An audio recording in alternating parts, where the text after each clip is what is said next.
This city, Sweida, is mainly populated by the Druze majority, and it used to be controlled by the Syrian regime. It was relatively calm till Daesh decided to go ahead and attacking on Wednesday with these bomb attacks, with the suicide bombers killing at least, according to the Syrian Observatory for Human Rights, 150 people were killed in clashes still continuing on the outskirts, the countryside of this city. It's very close to Al-Qunaitira and Dir'a, where the rebels in these cities have been recently evacuated. The regime seems to be adamantly insisting on retaking this region, and in case he claimed the region from these cells, the terrorist group of Daesh, then he will be in control. The regime, the Syrian regime and the Russians will be in control of the southwest of Syria, and by this a mission is accomplished. But it is also important to say that this is the region where the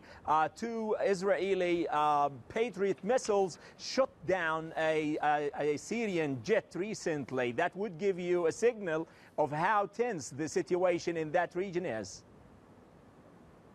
And what is the strength of Daesh? The feeling was that they had largely been defeated, but clearly they still control areas with active cells.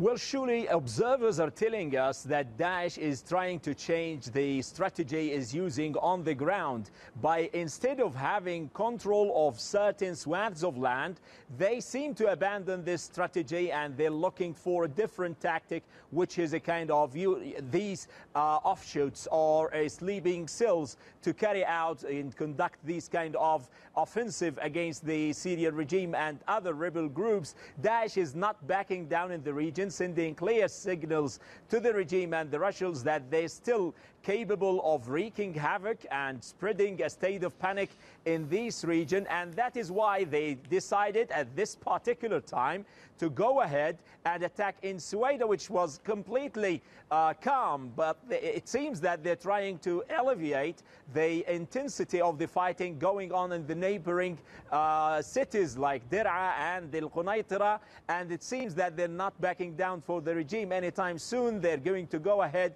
with these kind of attacks, sporadic attack, as many of the observers here are telling us.